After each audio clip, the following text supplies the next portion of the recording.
Sometimes when I'm bored, I like to look at the articles that Google likes to pull up to see if there's any interesting news, because apparently the entertainment industry is important enough to be reported on about as seriously as politics. One time I saw the news that a Tekken anime was in production as a Netflix original. I thought, oh cool, I'll watch that when it comes out, and promptly forgot about it. Eventually I found out, oh, it's out. About a year ago. Given my dad and I's little argument over whether Tekken or Street Fighter is better, he showed me the Street Fighter 2 animated movie, which by the way, is also pretty good for what it was, even if I didn't need that one Chun-Li scene. You'd know if you've seen the film. Anyways, we then watched Tekken Bloodlines to see if it was any good. As someone who in my limited experience prefers Tekken to Street Fighter, I was interested to see if it turned out any good. With Tekken having some pretty crazy lore and cool characters, it's a perfect fit for an anime in my opinion. However, with the less than appealing critic scores, reliable sources I realized, I was worried. Especially in hindsight, I probably shouldn't have been too worried. However, with reviews like these, it can be pretty concerning. It relies slowly on slow, uninspired story beats, plodding battles, and lackluster animation to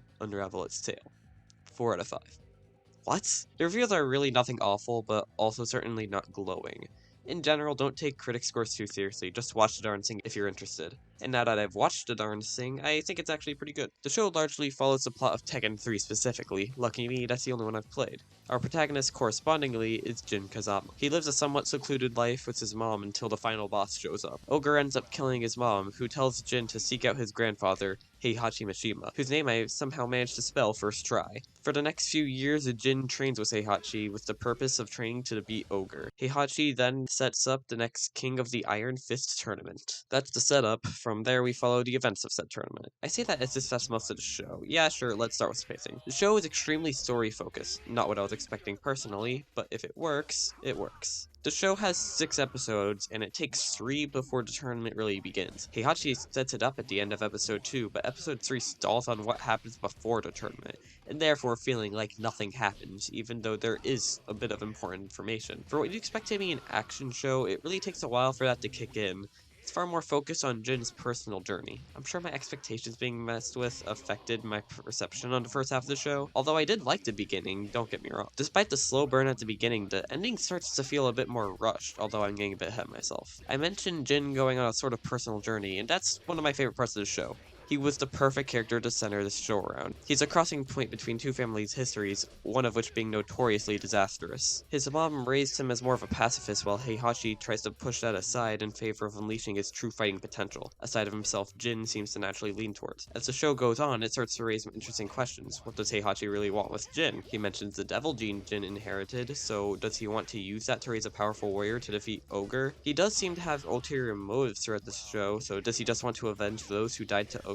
It really makes you wonder how much he cares about Jin, if he cares about him at all. In many of his interactions with other fighters, it's clear Jin doesn't want to be the completely heartless monster that Heihachi wants him to be. When Jin absolutely obliterates some dude's leg, he tries to console him and chooses never to go that far again, to dismay of Heihachi. What Heihachi's really up to is a mystery for most of the series, and it ends up being pretty compelling. The dynamic between Jin and Heihachi is really strong in a lot of ways. That said, the interactions between Jin and the other characters are also pretty good. The other fighters Jin encounters vary in quality. Hwoarang shows up for like 2 seconds in a training montage in episode 2, and then in the next episode we're just meant to accept the fact that they have a dynamic as if Hwoarang ever said a word to him before. Later, they do actually go on to form a pretty nice trio with Lingzia Oil, whose last name I can't spell without looking up, let alone pronounce, and I'm certain but how do you pronounce that? Screw it, I don't care. They're characters that aren't too amazing on their own, but serve as a great counterbalance to Heihachi's teachings on Jin. And really, they're just really likable to see together.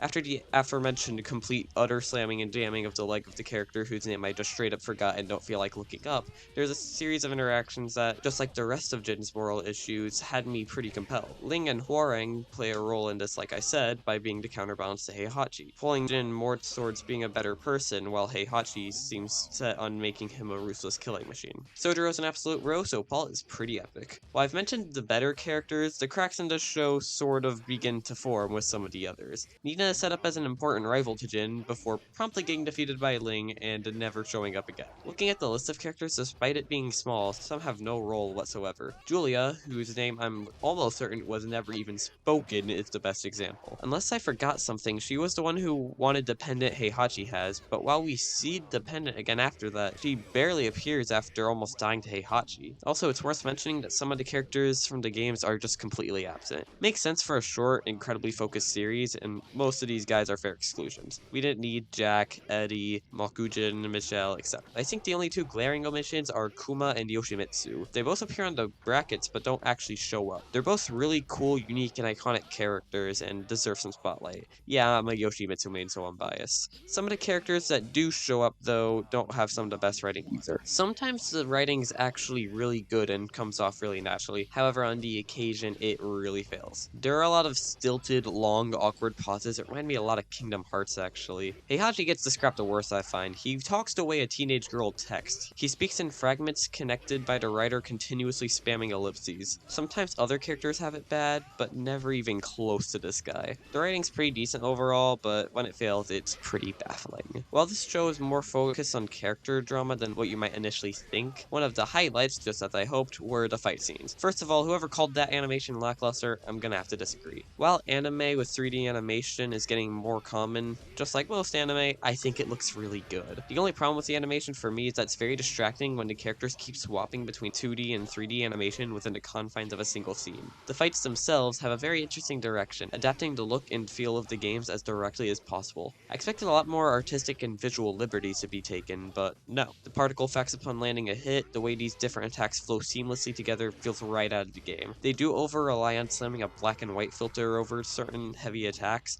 but it still works. I feel they were at their strongest towards the middle. The ones towards the end aren't up to the same standard, especially episode 5 had some shorter ones. King's fights were insanely short.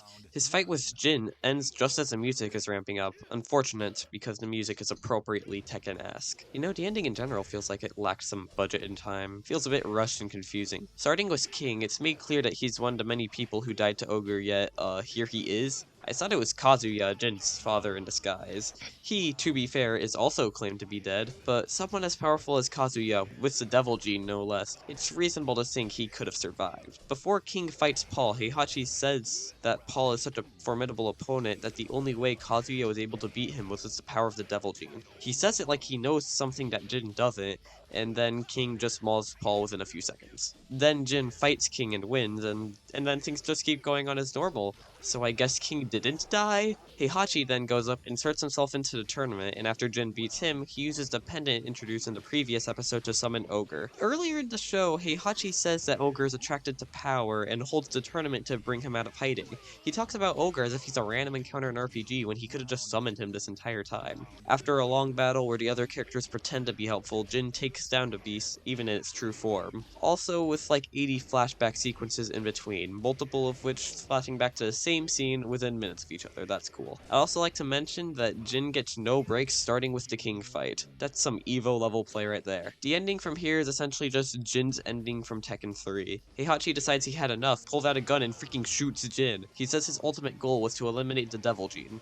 Then what the heck was the point of the tournament? You could have just done this 5 episodes ago. All of this was extremely unnecessary. Am I missing something here? I don't get this, man. At this moment, Jin devil triggers. Would you be surprised if I said I was making a Devil May Cry review? He then beats up Heihachi, and when Ling tells him to chill the crap out, he stops and flies to the moon, turning it red, ending the show. Yeah, that last episode's pretty wild. Not bad, but it feels so disjointed. Despite it running out of steam towards the end, Tekken Bloodline is something I really enjoyed. Would I recommend it, though? That's a complicated question. By no means is it a great show. It's not even that good, if we're being honest. It's heavily flawed in a lot of areas, and I can easily see someone thinking that its highlights don't make up for it.